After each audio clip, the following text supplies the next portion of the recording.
Welcome back. In today's lecture, basically, I am going to continue that example of DC motor, means how to design sliding mode control for the DC motor. And after that, I will talk about the different kind of stabilization, concept of stabilization.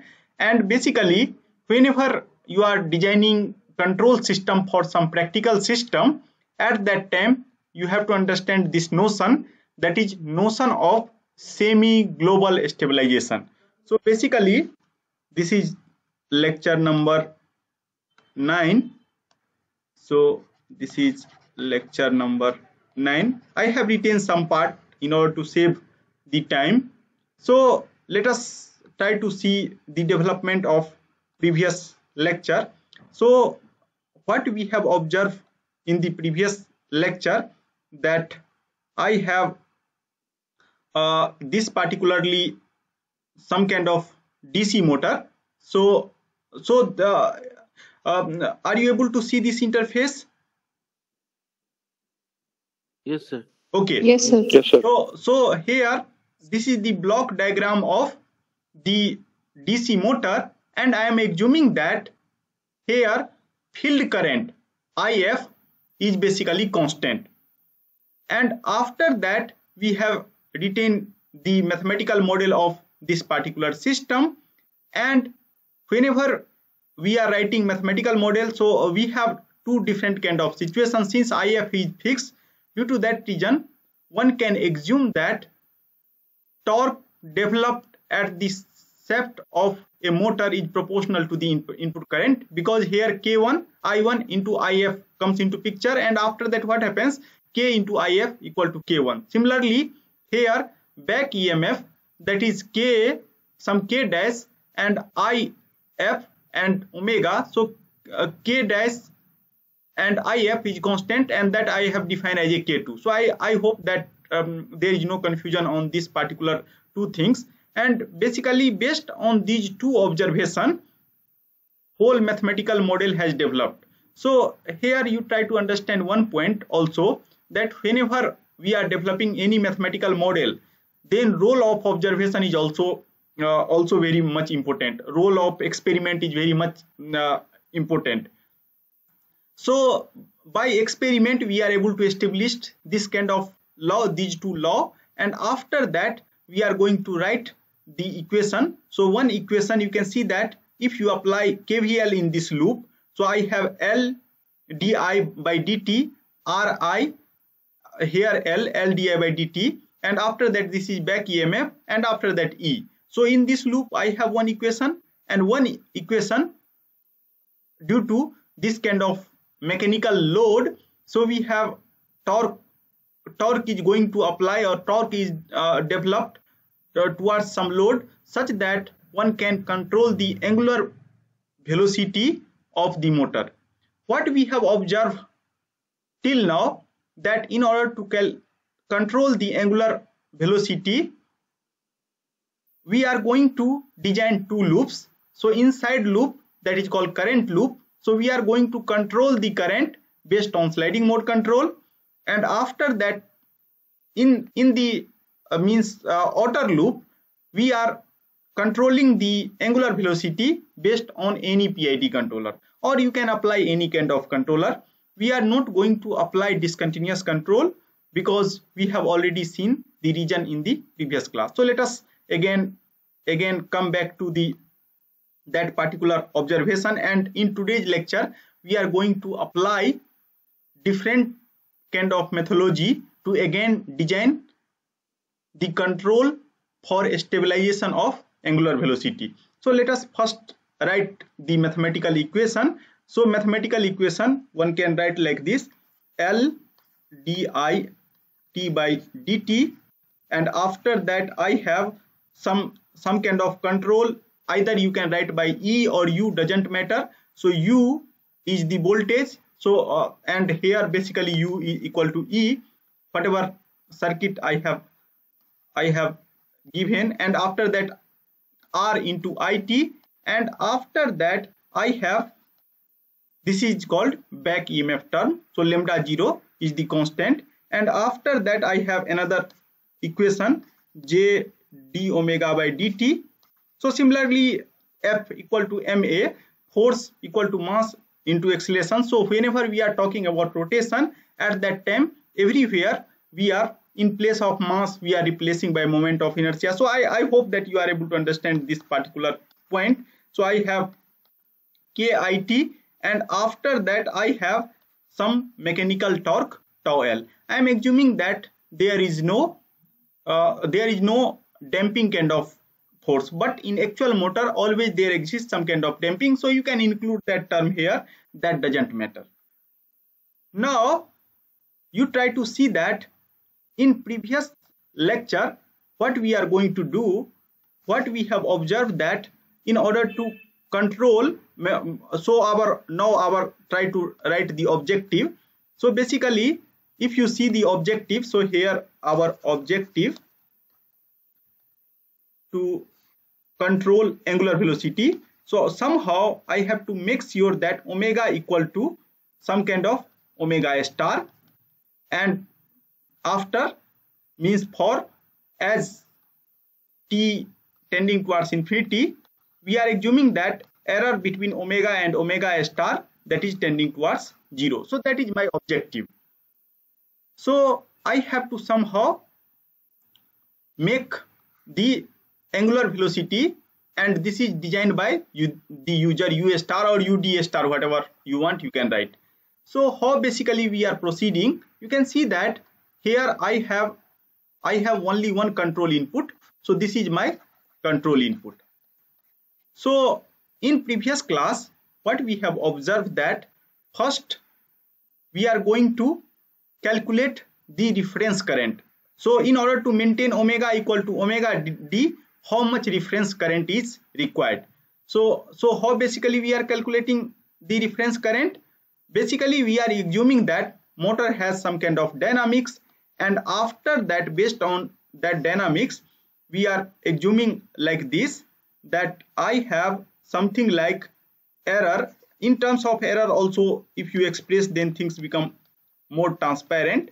So I am assuming error equal to omega minus omega d, and after that now my aim is to E tending towards 0 as t tending towards infinity. So this is my aim. It means that error should follow this kind of dynamics, E dot plus ke equal to 0, or you can select some more complicated dynamics also, ke plus, just make sure that some more thing you have to make sure, I will tell you about that. So E tau into d tau. So here k1, here k2. So either you can select this or this, whatever you want. So this is called pi kind of behavior, and this is just proportional kind of behavior. Proportional kind of behavior. So whatever you want you can select, and after that, after selecting this, I am going to select the reference current. So basically how basically we are calculating the reference current? In order to calculate the reference current, we are actually substituting omega E dot. So E is omega dot minus omega d star dot and plus k into omega minus omega star equal to 0. And in this way, by substituting from here omega star from here, from omega d omega by dt, from this second equation, basically we are able to know that how much reference current is required. So by equation you can give certain name, equation number 1, equation number 2, and after that you can give the equation 3. So from 2 and 3, what we have observed that I am able to fix the reference value of the current, and so basically from 2 and 3 I can be calculated, and after that whatever I am telling that as a reference current. So here I haven't calculated, so you can do this calculation, that is pretty easy now.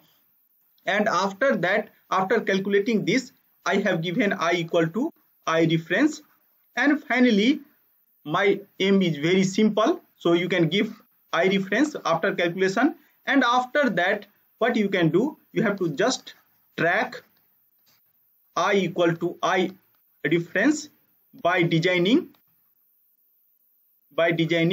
U as a something like K signum S. K signum S means since you have tracking problems, again you can define some kind of sliding surface I minus I reference. So after that we have already seen this kind of thing, so I am not going to expend much time on this. So I can select I minus I reference, and in this way I will tune the gain. And after that what we are telling, that if value of gain K is greater than some kind of disturbance, if disturbance is there, if disturbance is not there, then you can select any K greater than 0. And in this way what we will do, that we will able to force this some reference value of current. So this loop will generate I equal to I reference, and after that this reference will updated here.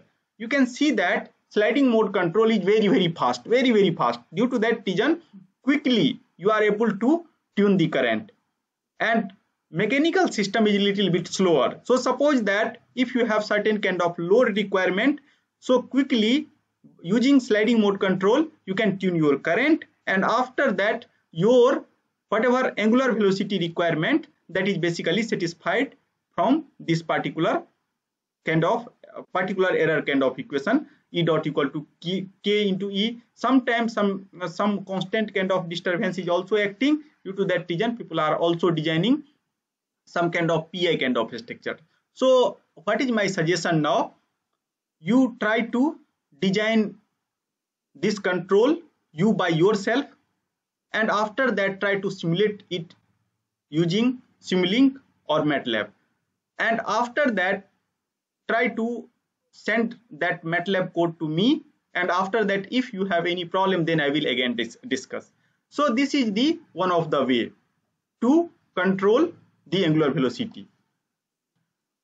After that another way I have also, that is somehow till now I haven't introduced the notion of relative degree, but I will just tell you the idea of relative degree. I will take separate class on this relative degree.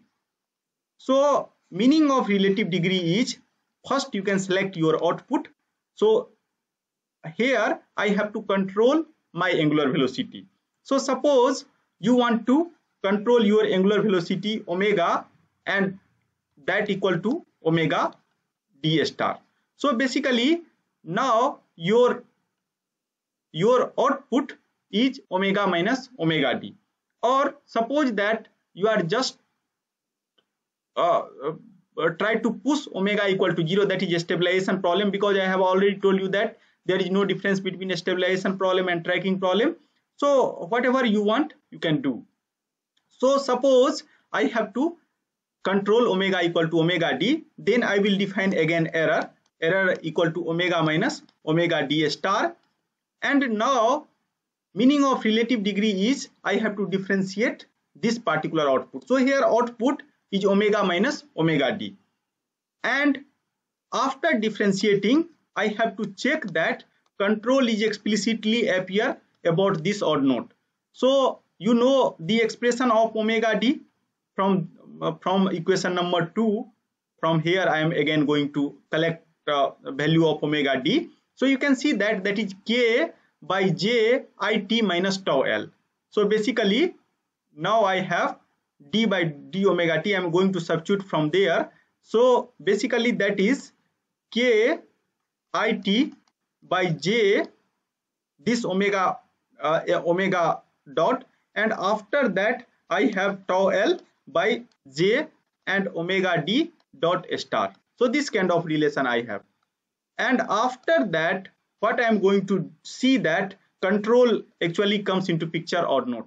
So what we have observed, that if I fix output as the difference of the angular velocity of the motor and omega d is the reference velocity, then control, nowhere you can see that control is appear. Due to that reason I will differentiate this output one more time, And basically after differentiating this output one more time, try to see the differential equation. So basically now differential equation is E double dot, and here I have K, and I am assuming K is constant, J is constant, so I have I dot T, and basically tau L, so you can see that load is basically varying based on the specification. So whenever you are trying to do this kind of control, at that time you are assuming that whatever load requirement, that is continuously differentiable. If that is not differentiable, then you have to follow the first way. First way means first you have to control the current, and control current will using sliding mode control, and after that that control current is automatically regulate the angular velocity.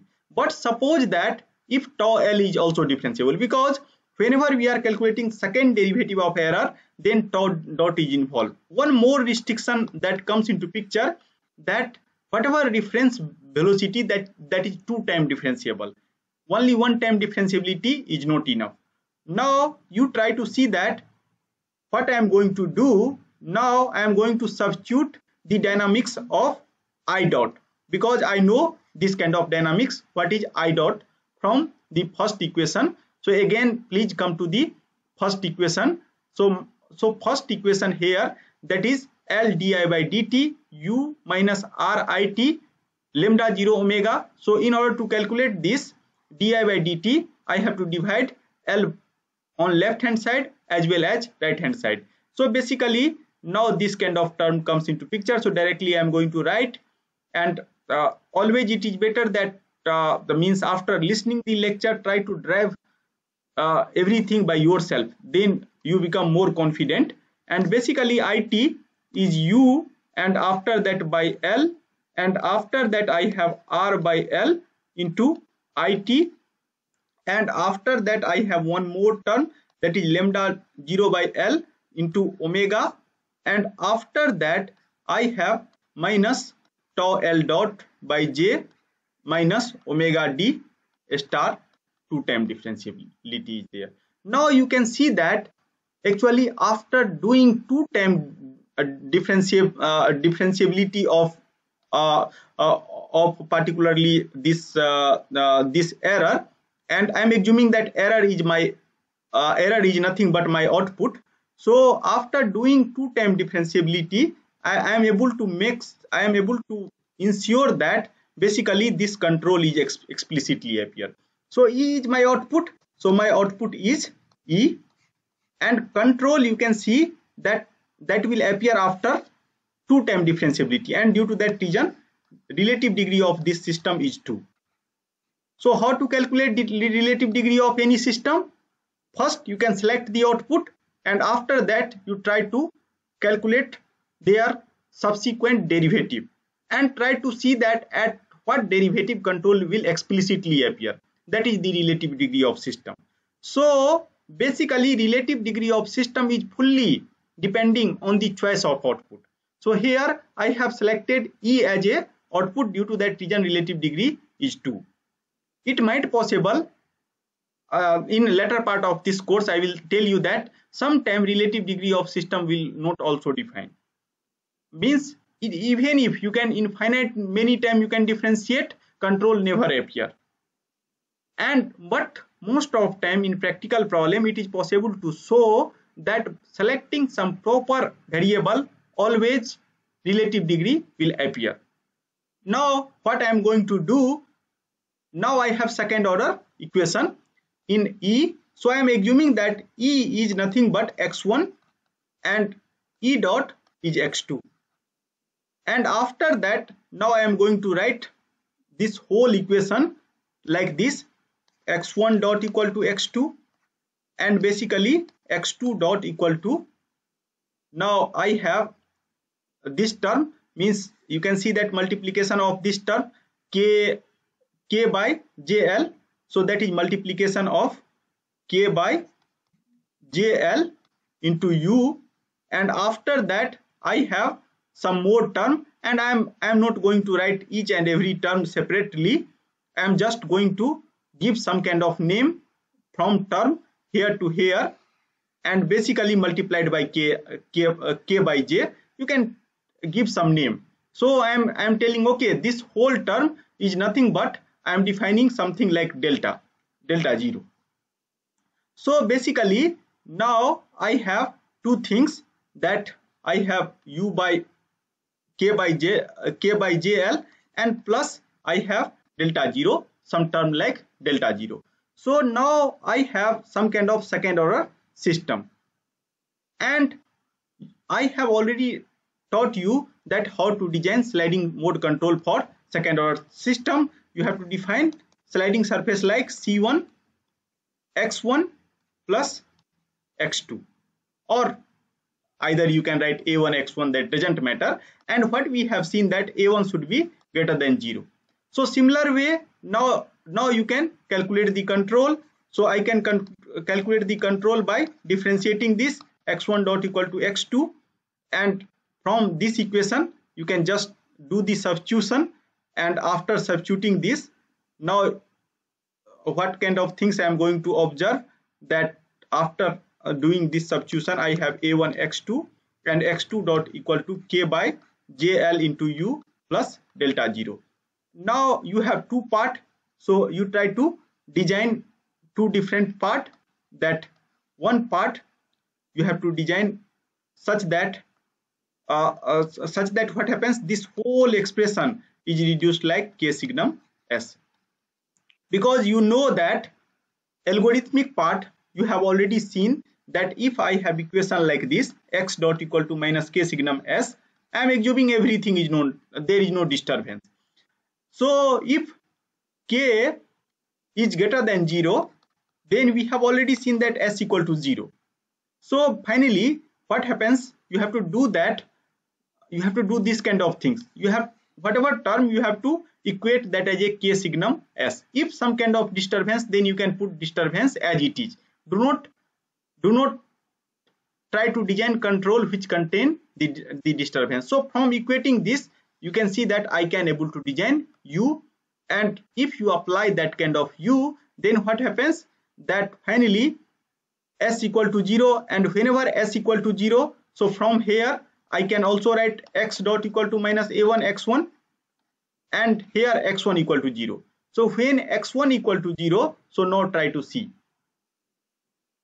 that x1 is e, so omega is omega d, and after that x2 also tending towards 0, means e dot, so omega d dot is also tending towards omega d dot. So here we are not worrying about the current control, we are just directly able to regulate or control the angular position of the DC motor. So do you have any confusion till now? Anyone? Have you able to understand how to design sliding mode control directly if my goal is to control the angular velocity of the motor or angular position of the motor? Okay, so I hope that up to here no one has confusion. Okay, so and it is always better that you can try to do exercise and try to do exercise by yourself. So you can see that in this slide, next slide, actually I have again, suppose if you have to also control the position theta of the motor, then actually here I am assuming one more thing. I am assuming that whatever inductor coil I have placed here, so value of inductance is very, very small. If that is very, very small, then I have a system equation like this, and after that again for a speed control I have this kind of equation, and after that I will design sliding surface.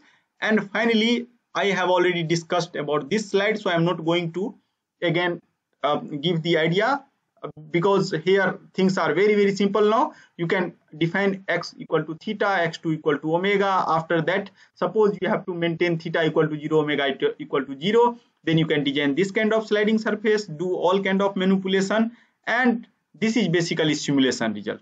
So what is simulation result is suggesting that if you are applying some kind of simple control, because you have information of x1 and x2, and if you have disturbance, then you can see that trajectory is not actually converging towards 0, but after sliding mode control exactly that is converging towards 0. So this is the control for simple proportional control if you are applying.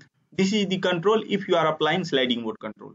So main problem, whenever you have certain kind of motor, it is possible to show that due to this current I have some kind of wearing and tearing inside the mechanical actuator or that kind of things.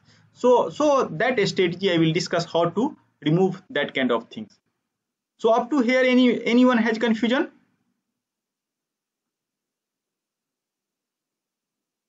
Up to here, anyone has confusion? Then please ask me. If no, then I am going to proceed towards the next part of this lecture. Okay. I hope that there is no confusion. Now, let us try to see one more observation here. Here, whenever I am writing second order dynamics, at that time I am assuming something. What kind of assumption we have? I am assuming that K is exactly known, J is exactly known, L is exactly known. So, and K, J, L are directly related to the coefficient of that DC motor. So what do you think? Is it possible to exactly measure K, J, L, delta 0? Delta 0 is this big term. Delta 0 is this particular big term where lambda 0 is involved, tau L is involved, omega D is involved, R is involved. So what do you think? Is it possible to measure exactly all term? Oh, sir. No, sir. So that is not possible. So it means that if we will follow this kind of a strategy and if exact measurement is not available, then what happens? The performance of control might be deteriorated. So due to that reason, I have to become little more realistic, and due to that reason, now I am going to select some more general kind of a structure. What I am assuming that suppose, so in order to understand development for general order, again I am going to start from second order. So you can see that what I am telling, again I have second order system. Now this is Hx, some kind of non-linear term. So linear, you can also think this is as a linear term, that doesn't matter, and Gx. And I am assuming that these two terms are not well known to me. So these two terms are unknown, and whenever we are assuming something as an unknown, then we have to assume something. So what we are assuming that this particular term which is multiplied with control, that has some kind of definite sign. And why definite sign is important? If you are not assuming that Gx has definite sign means I am assuming that Dx is either positive, because you try to see that here x1 belongs to R, x2 belongs to R. So I am assuming Hx belongs to R and Gx belongs to R. So whenever we have one dimensional quantity, then I am able to apply write equality, inequality, that doesn't matter. So Gx greater than 0 or Gx less than 0, that is okay for me. But suppose Gx equal to 0, then what is problem? Could you please think? What is problem when Gx equal to 0? Anyone? Yeah, we cannot apply control. So control is absent. Yeah, control, whatever control you can design, control is not going to affect the system. That is the meaning. It means that whenever we have something where Gx is passed through 0, it might possible that become dangerous. And due to that reason, we are avoiding this kind of situation. Luckily, this kind of situation is coming inside practical system. And for that, we have separate theory. Separate theory means we have to see that if Gx is not off for some time moment or interval, then system might be stable. But if Gx is 0 for long time, then one cannot control the system if autonomous system means after removing the control, that is unstable. So there are separate theories. So in this course I am assuming that Gx will never 0. So that is my first assumption. After that, now if gx is 0, then not 0, then you have to either assume that gx is greater than 0 or gx is less than 0. If you are confusing, then what happens, somewhere they will pass through 0, and that again become problematic for me. And due to that reason, you can see that this is assumption comes into picture. We are assuming that gx, that is greater than g0, and that g0 is greater than 0. It means that at each and every moment I am able to apply some amount of control to this second order system. That is the physical interpretation. Now you can see that I haven't put any restriction, that kind of restriction for hx, because even if that is 0, so that doesn't matter for me.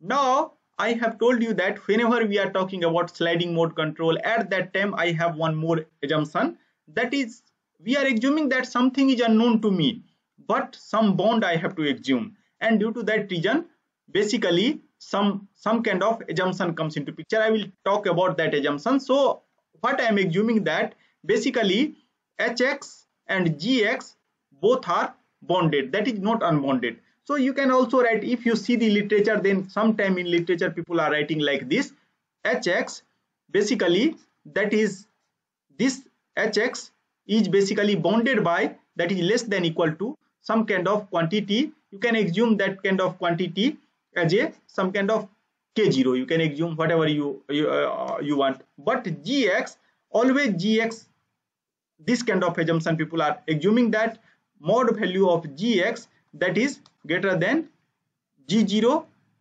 and this is greater than 0. So this kind of assumption they are always assuming, and basically this particular part is again bounded by some kind of km, you can assume. So this kind of assumption is here. It means that I am assuming that hx and gx both are bounded. But in this particular formulation, even if you will not assume this, then also our formulation remains the same. And due to that reason, let us now try to see the further part of the development. So what is my objective now? Objective is like this. I am assuming that hx and gx is unknown to me. Now I have to design control, sliding mode control u, such that I will get objective like x1 tending towards 0 and x2 tending towards 0. So this kind of things I have. So in order to design the control in sliding mode control, so what happens, now you have again two-dimensional space x1 and x2, and from the previous experience you are knowing that I have to design some kind of sliding surface.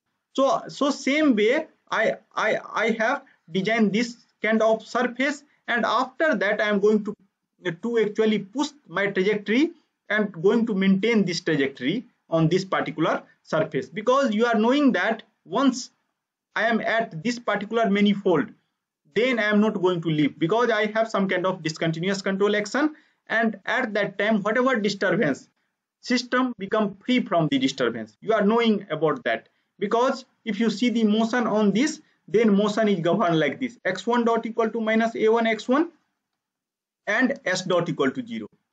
So here in this particular structure you can see that nowhere, or s I have to write s equal to 0, not s dot equal to 0. So here s equal to 0. So basically in this particular structure I have this kind of system once I will converge to this particular manifold.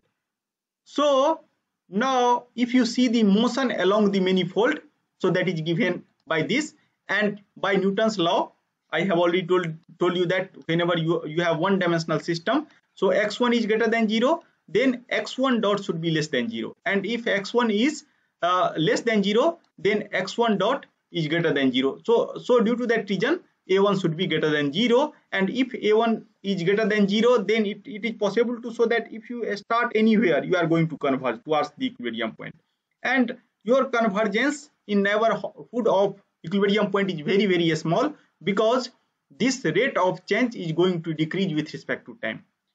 And now by controlling a, one can control the convergence rate, because if a1 is very, very large, then what happens? We have already seen the situation of high gain feedback. that if A1 is very high, then my convergence rate is also very fast.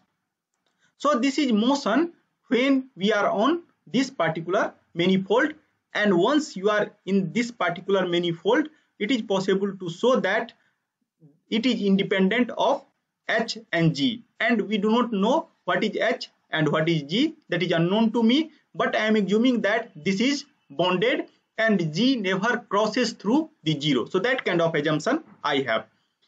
Now I have only one aim, because I know that whenever trajectory on this manifold, in this particular manifold, then that is governed by this particular equation, and one equation is differential equation, another equation is algebraic equation.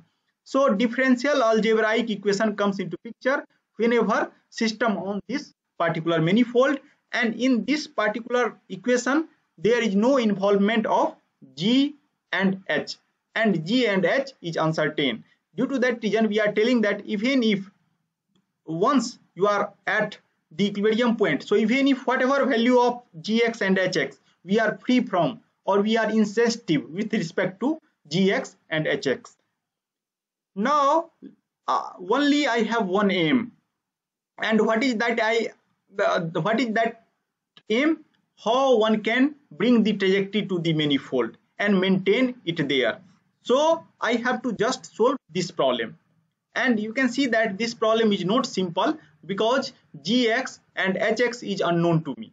If that is well known, then things become pretty simple, but since Hx and Gx is unknown to me, due to that reason some complicated situation comes into picture. Now try to see that same way whenever we are designing some kind of sliding surface.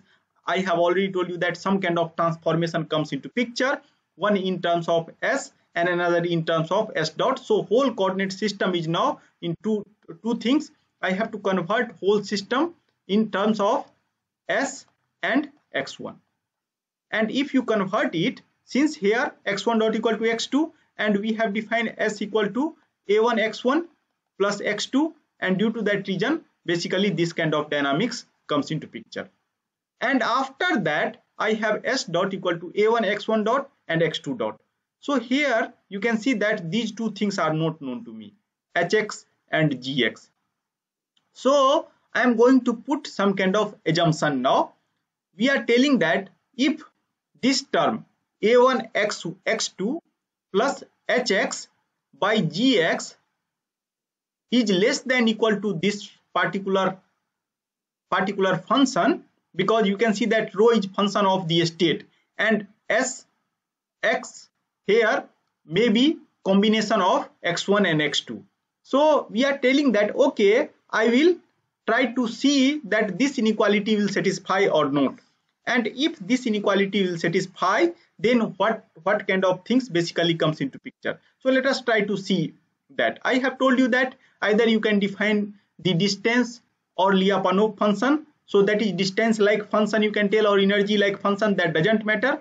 So just I have to push trajectory on this manifold, that is S equal to 0 in this plane x1, this is x1 and this is x2. So this plane I have to push the trajectory, and due to that reason I have defined Lyapunov function v equal to half s square, because control is explicitly appear with respect to s. And whenever we are designing Lyapunov function, I have told you that you have to become little bit careful that s equal to 0, that should be 0. After that you can see that s contain both state variable ax1 plus x2. One more important thing, you can see that I have already told you that whole S plane, this is the equilibrium point. This whole, I am not telling that this whole S plane is not a equilibrium point, because this will satisfy the definition of the equilibrium point, that once you start from here you are going to stay at this particular point, and due to that reason we are telling that here that this particular manifold is somehow the connected equilibrium points. So if you are going to start anywhere on this manifold, you are going to stay particularly on this particular manifold, and due to that reason I have defined Lyapunov function V equal to half S square. And after defining Lyapunov function V equal to a half S square, I am going to calculate V dot. And basically V dot is SS dot, and you know that what is my S dot. So S dot I am going to substitute from here, from this expression. I am going to calculate the value of S dot. So basically after substituting the S dot, so I have S, and after that basically I have this kind of relationship. And after that you try to see that basically A1 x2 plus hx I have already assumed that is bounded by rho x. So if you are putting this gx is a scalar quantity, then what happens, I have rho x multiplied by mod gx, and due to that reason basically I have this kind of situation comes into picture. So either you can assume that as a gx or mod gx, that doesn't matter for me. So basically what happens, in place of this I am going to substitute gx, and basically I have this as a rho x, and after that I have this kind of term. Now what I am going to do, I am going to design u is represented like this. Again I have one dimensional system with respect to S, so I have to design something S dot such that you can see that somehow I have to force SS dot, that is Lyapunov function, that is less than equal to 0. That is first aim, and after that we have to also show the finite time stability, and due to that reason we have to do something more. So let us try to see the analysis again. After putting this, I am going to substitute the bond of this, and I know that the bond of this is gx into rho x. And after that what I am going to do, it is better that either you can write here mod x or do not put mod x, that doesn't matter, because we are basically talking about the inequality. So basically due to that reason this kind of things comes into picture. Here S may be positive and negative. If you are fixing the sign, due to that reason less than equality sign comes into picture. Now what I am telling, that you can design this control you can select anything, and due to that reason I have selected u equal to minus beta x signum x, and I am going to make sure that this beta x is greater than equal to rho x plus beta 0. You try to see here that whenever you are controlling your any system, then you have to select control in such a way such that magnitude of control is greater than the value of disturbance. So somehow you can see that this rho x is giving the bond of the uncertainty, this rho x, because hx is uncertain, gx is uncertain. So somehow using this I am bonding our uncertainty. So what we are telling, that if this rho x, and you can see that rho x is always positive because this term is positive, here absolute value I have, so due to that reason this is always positive. Now what I am telling, that in order to existence of sliding mode control, beta x should be little more greater than beta 0, and from analysis is also evident. So let us try to see the next part of analysis. So what we are going to do, that we are going to put v dot, that is less than equal to gx. I have already assumed, if you remember, then I am telling that gx, that is greater than equal to g0 and greater than 0. So either you can put absolute value or not put absolute value, that doesn't matter for me. So this is coming from the assumption. And after that, now try to see that if I have something like this, and after that if I design rho x plus beta 0, and if you substitute that means this particular quantity I am telling beta x, if you substitute like this rho x plus beta 0, then what happens? Then automatically you try to see here that I have rho x plus beta x, and this particular quantity gx, rho x and s mod x. So basically that is going to cancel with this particular part, and finally I have this much of part, and it is possible to show that if you put the maximum value, then I have this kind of relation. So anyone has confusion on this calculation? Are you able to follow this calculation? Yes, sir. Okay. Yes, So if you have any confusion, then what you can do, you can try to do by yourself, because in order to save time, because we have already done this kind of exercise in the previous lecture. Due to that reason, in order to accelerate the lecture, I have basically written this. Now what I am telling, that whenever you have some kind of things that you have some kind of differential inequality now, beta 0 into mod s. So you can see that that is evident now, v dot less than 0.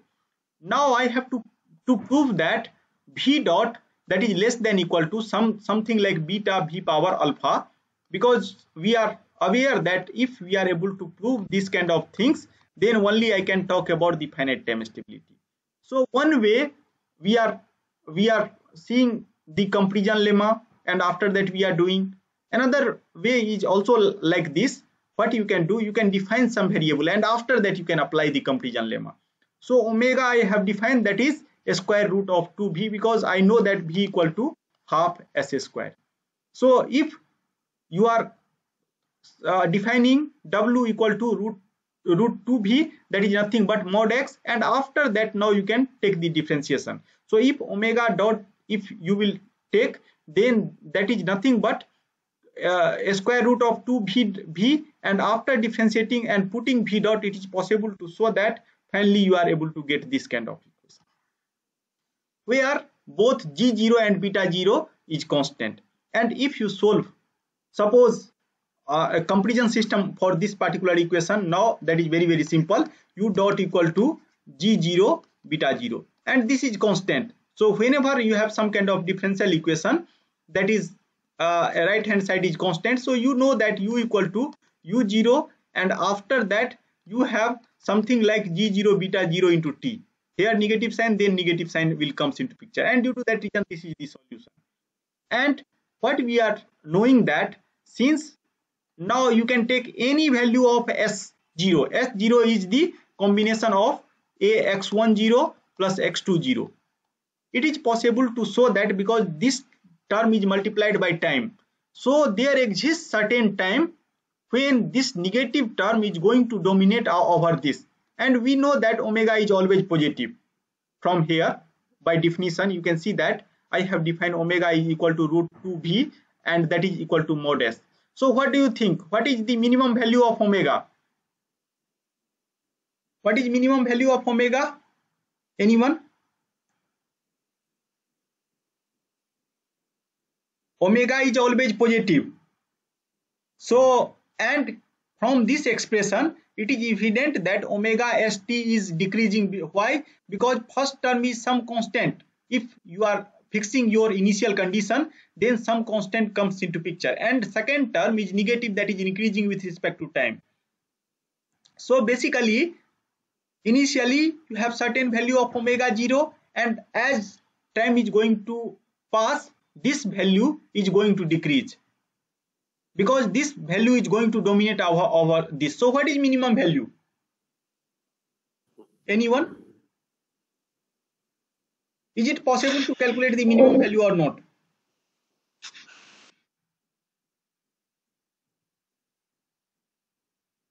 Why are you not able to answer? This is very simple question. You can see that omega is positive. Sir, sir, at some point it becomes 0. Yeah, 0. So minimum value is 0. After that they will not decrease, because omega equal to root 2v. Root 2v never become negative. It means that minimum value of omega is 0, and due to that reason it is possible to show that if I have this kind of expression, then minimum value of this equal to 0. So just you can put this equal to 0, and after that you are able to know that at what time basically we will get s equal to 0, and that time is nothing but omega s0 and by g0 into beta 0. So this is the time. So in this way you are able to prove that if I design this kind of control is like this: beta x into signum x, where beta x is the combination of rho x plus some gain beta 0. Then finally I am able to get this manifold s equal to 0. So same kind of things I have written in this particular remark. So what we have found here, that whenever I have nonlinear system, then this beta x is not constant, that is depending on the value of state. And once you are on the sliding surface, then what happens, that is completely independent of the any kind of disturbance.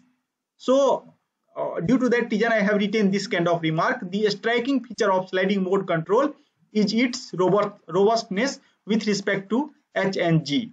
So if I know the rho x, and one can calculate the rho x based on any system, and calculation of rho x, you can see that is not difficult, because you can see that rho x is basically given like this: ax2 plus hx by gx. So if you know the maximum value of hx or minimum value of gx, then I am always able to calculate the value of rho x. Due to that reason, we are telling that the bond of hx and gx is known to me, even if I do not know the exact value. So I will tell you one example that how to calculate this particular quantity. Now, so what is our observation? That you try to understand that, because here this particular quantity is a state dependent quantity, means whatever gain I am telling, that is a state dependent gain. Suppose someone just applied to some kind of gain which is not state dependent, it means that this inequality is just bounded by some constant gain k1, and if you select some gain k1, then I am going to tell you that basically that how much region. Suppose that one can tell that, okay, if I will start in this region, anywhere in this region, with this particular gain k, I am able to converge to this particular sliding surface. Actually, what happens in every practical system, it is possible to show that x1 and x2, that state always remains inside some kind of closed set or some kind of compact set. Suppose you are talking about some kind of DC motor, so you are knowing that angular velocity and current that never become unbounded, that always remains inside some band, and due to that reason it is possible to assume that if my control k1 is only able to steer some kind of a state inside this region, then that particular k1 is enough. There is no need to select some kind of k1 that is depending on the state. That is the main motivation.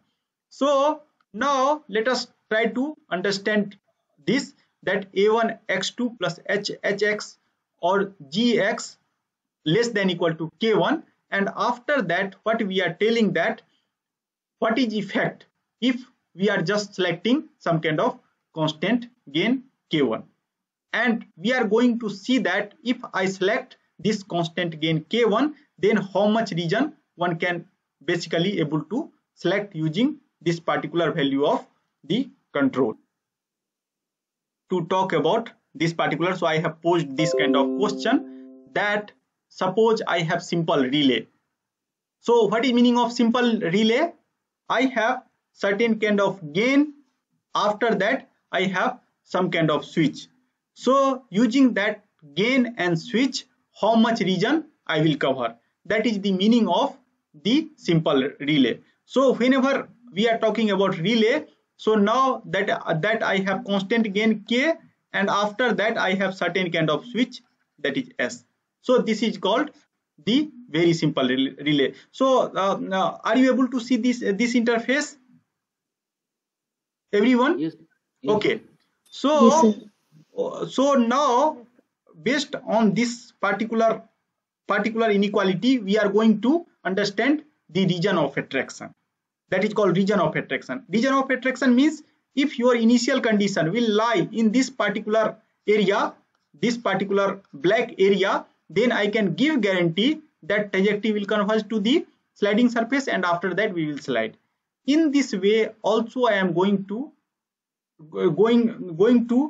keep the magnitude of control as small as possible, because if you are giving flexibility that your gain is depending on state, it might possible initially for some particular value, sometime state is suppose initially that is 100. It means that you have to always maintain gain that is greater than 100. That is the problem. But most of time that is not required, and you are able to understand this physically also.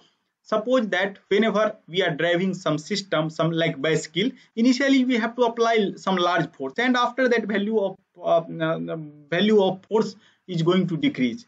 So due to that reason, unnecessary gain selection one can reduce if one can able to understand that my region of attraction is only finite, and due to that reason I am going to calculate that how much region actually this gain K1 will cover.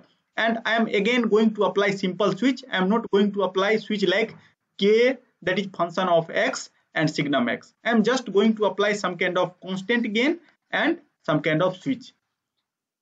Now let us try to see that if you apply this kind of gain, and I am assuming that this gain is greater than K1, because K1 is capable to handle all kind of uncertainty which basically comes inside this particular region. So let us try to see that how to calculate this particular attraction region. And this region is basically called finite region of attraction. Because why that is called finite region of attraction? We know that in finite time we have to steer our trajectory to the sliding surface. If we are not getting in finite time, because we know that once we are on sliding surface, then only we are insensitive with respect to disturbance, and due to that reason our aim to force the system as soon as possible to the sliding surface. And if you do not able to force, then you are not able to get any kind of sliding behavior. And due to that reason, first important aspect is that in finite time you have to do that, and it is possible to show that using switch and gain I am able to push the trajectory in finite time. We have already seen from the above development also that from here you can see that finally we are able to prove that in finite time omega s equal to 0.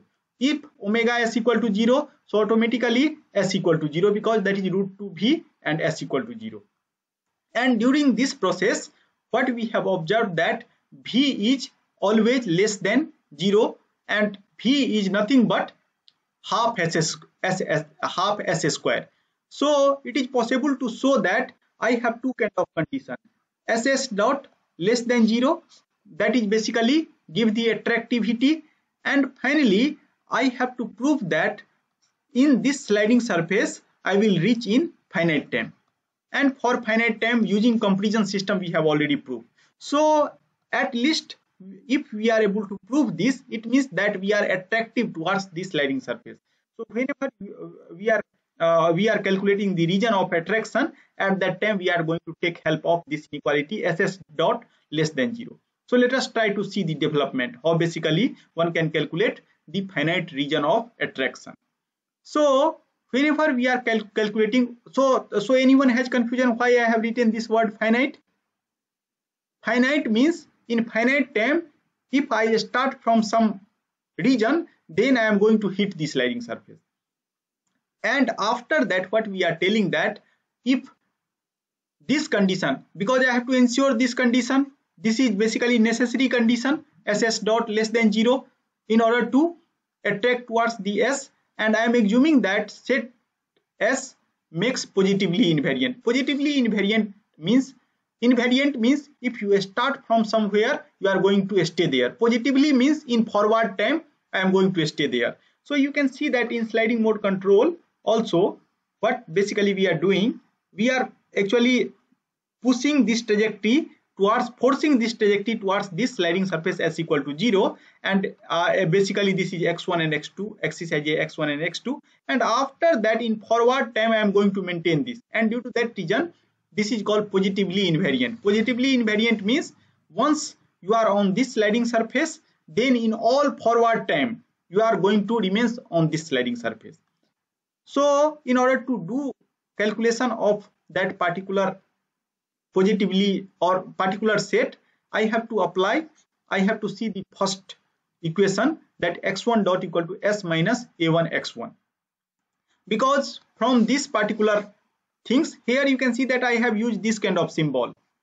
Most of time why this kind of symbol people are using, because right hand side we have disturbance and we don't know the exact value of disturbance, but we know that okay, if value of this gain is greater than disturbance, then basically I get s equal to 0. So even if I do not have exact equation, then also I am able to push the trajectory towards the equilibrium point.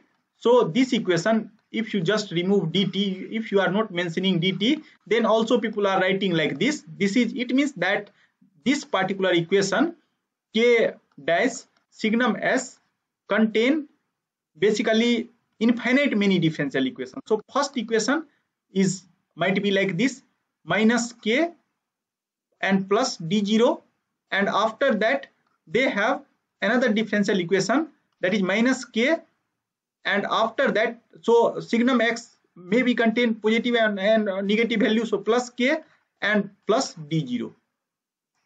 This might be negative positive, so due to that reason this is also negative.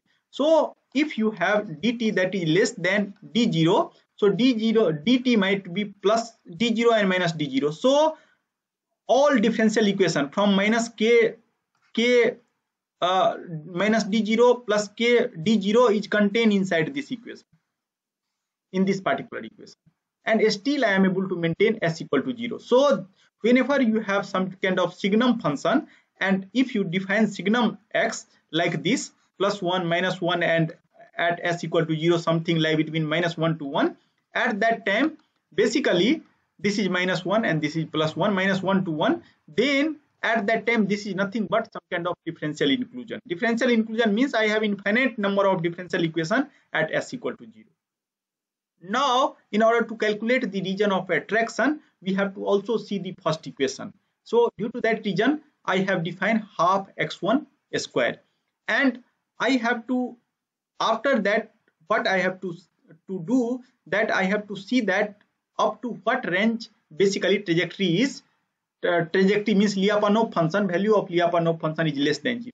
You try to see here that s1 x1 and x1 dot, that is a x1 square plus x1 into s, and from here in order to calculate the finite region of attraction, we are assuming that if s less than equal to c, then that will satisfy this kind of condition. So I have already seen one Lyapunov function 1 by 2 s square v, and we know that if I apply some kind of switching kind of things, then I have ss dot less than 0.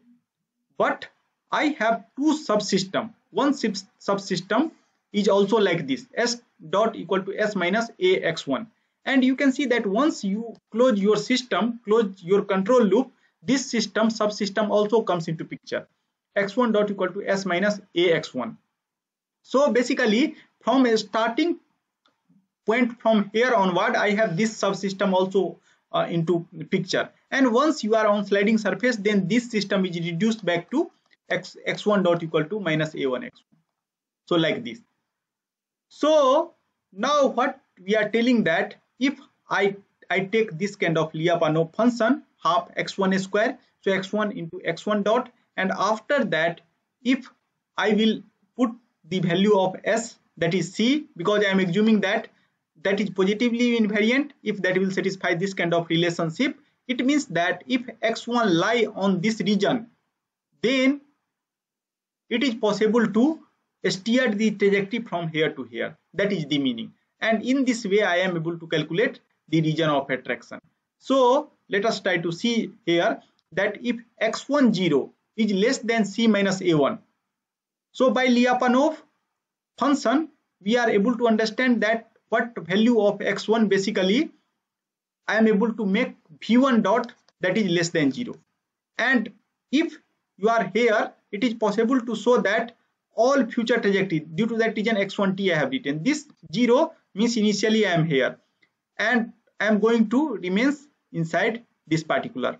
So basically my set is given like this. So region is basically given like this: x1 less than equal to c by a1 and s less than equal to c if I will apply some kind of constant gain. And in this particular region, basically this is my region, I can select some gain k1. K1 is the gain of that switching function. Then if I start inside this region, I am going to stay. So same kind of things I have shown here. So basically I have, if my trajectory remains inside this particular region, whatever region I am drawing here, then I will give guarantee that finite time this will attract towards this particular manifold s equal to 0, and after that due to switching it can maintain. So anyone has confusion on this? Are you able to understand how basically one can calculate the region of attraction? Anyone? Yes, sir. So if idea is very, very simple. What you can do, you can first define the manifold s equal to a1 x1 plus x2. After that you can put inside the differential equation x1 dot equal to s minus a1 x1, and after that s dot you can calculate a1 x1 dot plus x2 dot. And you know that if I define v equal to half x s square, then I will get this kind of inequality v dot less than 0 by designing proper gain, that is k signum s. So this kind of gain if I apply. So now I have just one equation. So I have to make sure that with respect to this state also I have similar kind of behavior. So how to make sure?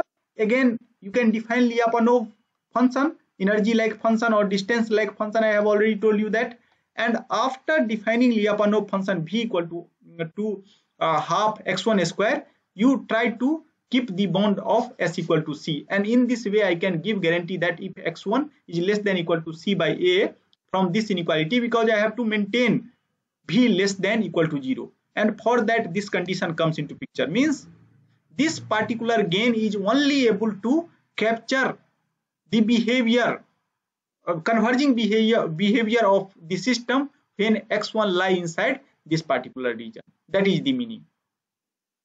So I hope that you are able to understand this particular point. Now let us try to see the observation, and basically here this kind of stabilization come into picture, that is called semi-global stabilization. So every trajectory starting in this particular omega approaches to the origin as t tending towards the infinity. By choosing C large enough, any compact set of plane can be made subset of sigma.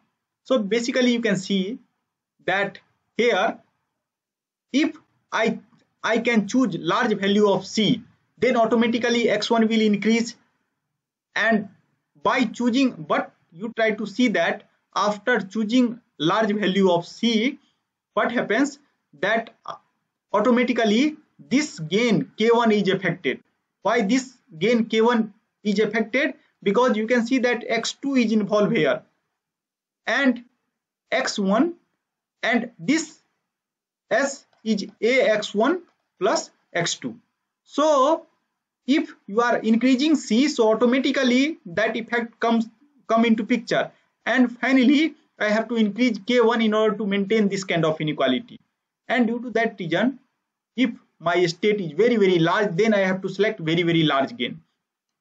And if this kind of behavior is possible, that by tuning large gain we can able to achieve the global stability, then that is called semi-global stabilization. So similar kind of things I have written, that every trajectory starting in sigma approaches the origin as t tending towards the infinity. By choosing C large enough, any compact set of plane can be made subset of sigma. Therefore, K can be chosen arbitrarily large. Then foregoing control law can be achieved semi-global stabilization. So what I will do in next class, I will tell you that how to define local stabilization, how to define global stabilization, what is meaning of regional stabilization, what is meaning of semi-global stabilization. So I will take some standard definition from the Khalil, and after that, using some example, I will explain you everything. So up to here, anyone has confusion? What is meaning of semi-global stabilization? Sir, please go ahead. Sir, is the value of K1 decides C? Yeah. Why? Because you can see here that somehow once we fix C, then automatically x2 is fixed. Because hx and gx, I do not know hx and gx, that is system parameter, but once you fix value of s, then automatically, since by fixing C, x1 is fixed, so automatically x2 is fixed, and due to that reason C is directly depending on K1. Any are you able to understand this point? Yes, sir. So due to that reason, I am telling that if you are taking C larger, then you have to tune K1 larger in order to maintain this kind of inequality.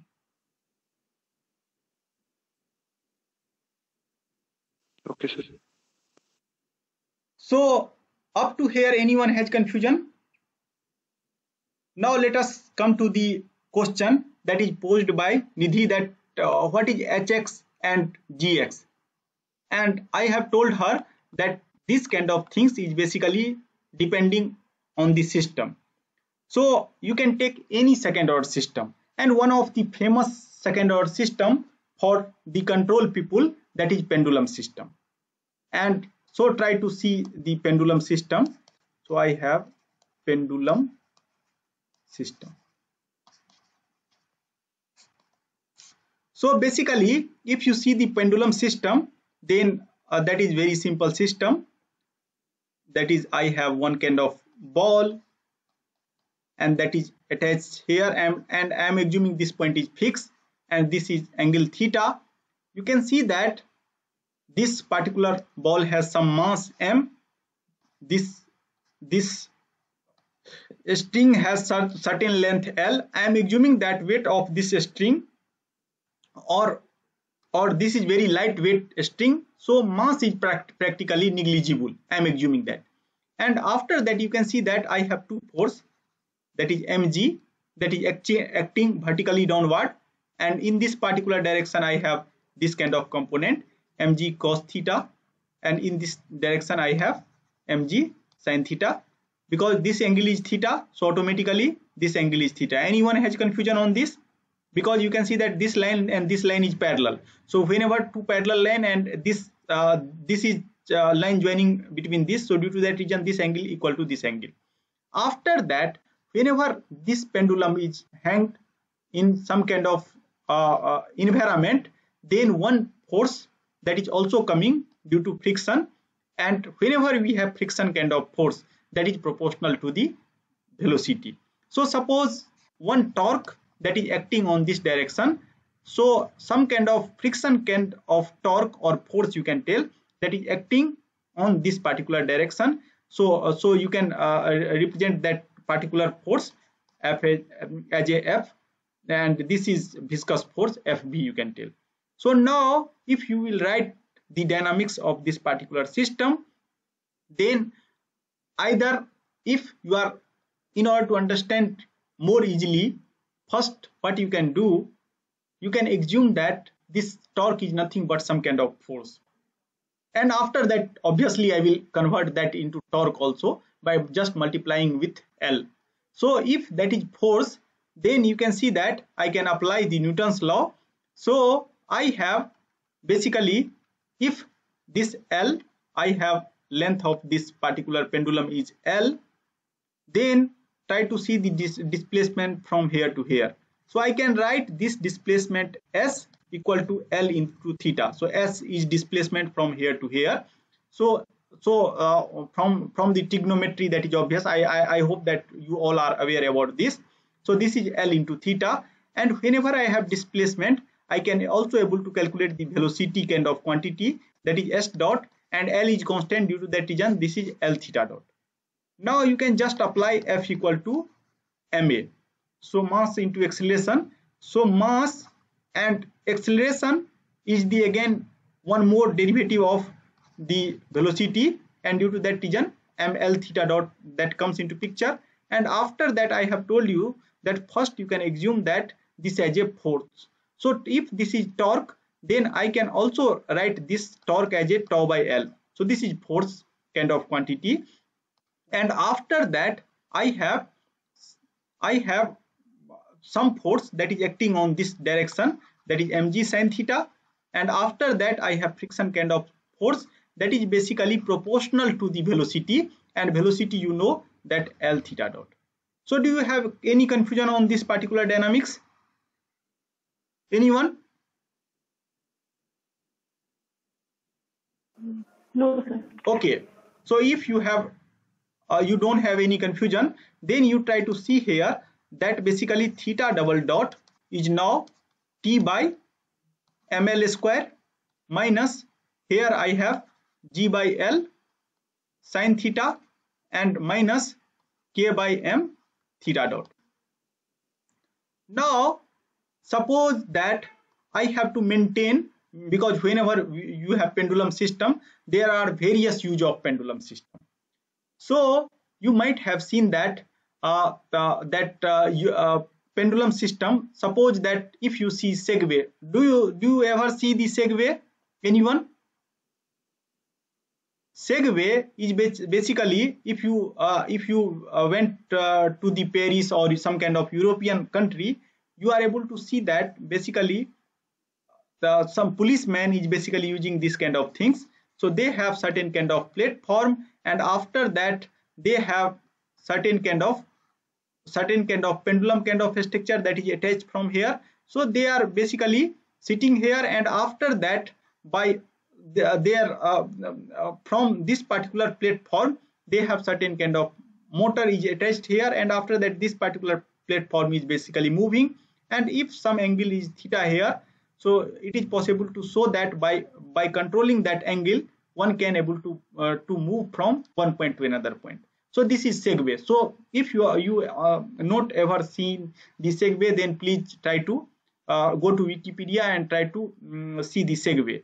So somehow or try to see that whenever ISRO is doing one kind of mission, then they have to fire some kind of rocket, and if you see the rocket, then they have certain kind of inclination angle, and you can assume that is also as a pendulum system. Basically pendulum system is basically, you can think like this: I have certain kind of ground and I have to stabilize that pendulum system about some kind of angle, that is delta, because theta I have already assumed. So suppose I have this kind of pendulum, but I have to maintain this pendulum by applying some kind of torque to some angle delta. So basically now theta is nothing but delta. So basically I have to see that whenever theta equal to delta, then what is situation? I have to maintain theta equal to delta. So at that time, once you maintain theta equal to delta, you try to see that what is theta dot. Once theta equal to delta comes into picture, then what is theta dot? Anyone? Sir, 0. 0. So theta dot equal to 0. Theta double dot also equal to 0, because delta is constant I am assuming. So if you will put this kind of things here, then you are able to understand that theta equal to 0 and theta dot equal to 0, then how much basically torque one can apply to maintain this angle, that is that particular angle is theta equal to delta. So from here you are able to calculate that particular force such that you are able to maintain that angle. So here theta double dot is 0, and after that I have to calculate TSS, that is a steady state torque I have to apply, and after that is ml square, and after that I have one more quantity G by L, so that is G by L, and basically sine theta. So I have sine delta because I have to maintain theta equal to delta, and you try to see here that theta dot equal to 0. So basically from here I am able to calculate the amount of torque that is required in order to maintain this particular position, and that is nothing but ml square G by L into sine delta. So this is a stationary torque I have to apply to the system. Now what you can do, you try to see your tracking problem. So it means that I have to maintain x1, that is theta minus delta, and I have to maintain x1 dot, that is called x2, equal to theta dot. So now in this particular coordinate system, if you transform your system, then try to see that I have x1 dot equal to x2, and after that x2 dot, and I have assumed that x2 equal to theta dot, so that is theta double dot, and you know from here that what is your theta double dot. Your theta double dot is T by ml square. So please write it, that is T by ml square, and after that you have this kind of things. You have G by L sine theta. So basically you have G by L, and sine theta, theta is nothing but x1 plus delta, and after that you have some more thing, that is K by L theta dot. So basically that is K by M, K plus minus K by M x2. So this is your mathematical model. Now try to see that in this particular mathematical model, I am assuming that mass is well known to me, length is well known to me, G is well known to me, delta is, everything is well known to me. That is the case or not? Nidhi, now let us come to your question. What I am telling that in ideal situation I can assume that M is known, L is known, G is known, M is known, but is it possible to exactly calculate mass of pendulum? Is it? No, sir. No, that is not possible. So try to see here, this particular term is same like if you, now you can write equation like x1 dot equal to x2 and x2 dot equal to hx plus gx into u. So basically hx is nothing but this particular term. So I will change the color. So this is hx, and I cannot able to assume that everything is known. At least some kind of perturbation, means G is known, not always 9.8. If I will move some more or vertically upward, then this will change. L is also not fixed. I cannot calculate. Due to that reason, I am assuming that hx is not fixed. And after that, you try to see here, I have 1 by ml square. So basically that is not function of x, some constant quantity, but still I cannot assume that M and L is fixed. Always there exists certain kind of measurement error. One more things try to understand here. I have already told you that basically Gx is greater than equal to G0 greater than 0. Please try to verify this for this particular system. Is it possible to show that this kind of relation hold for this particular system or not? Anyone? You can see that mass is always positive, L is always positive. So basically always there exists certain kind of G0, such that even if Gx 1 by ml square, that is unknown, but that is greater than G0, and due to that reason whatever assumption I am assuming, that is practical. Okay, and after that, now if you are not knowing G, K or M, if you are just knowing the approximate value, then and if you apply the control like U equal to minus K signum S, then what is behavior? So in next class I am going to tell you that suppose I will take certain kind of variation. So I will again start with this particular mathematical model, and after that I will consider some kind of variation, and after that I will calculate the region of attraction, finite region of attraction, and based on that finite region of attraction one can design the gains. Okay, one more aspect, that sometime I can assume that if I have some information about the variation of some parameter, then is it possible to design feed forward control based on that variation or not? In that way, it is possible to show that value of gain I have to choose little bit less. So that aspect also I will discuss. So if you have confusion till now, then please ask me. Do you have confusion? No, sir. Anyone? No. So conclusion is very simple, that if you have certain kind of system, you can see that in today's lecture I have taken some kind of non-linear system, x1 dot equal to x2, x2 dot equal to hx plus gx into u, and after that I have told you that how to design control. It means that sliding mode control is just not limited for linear system.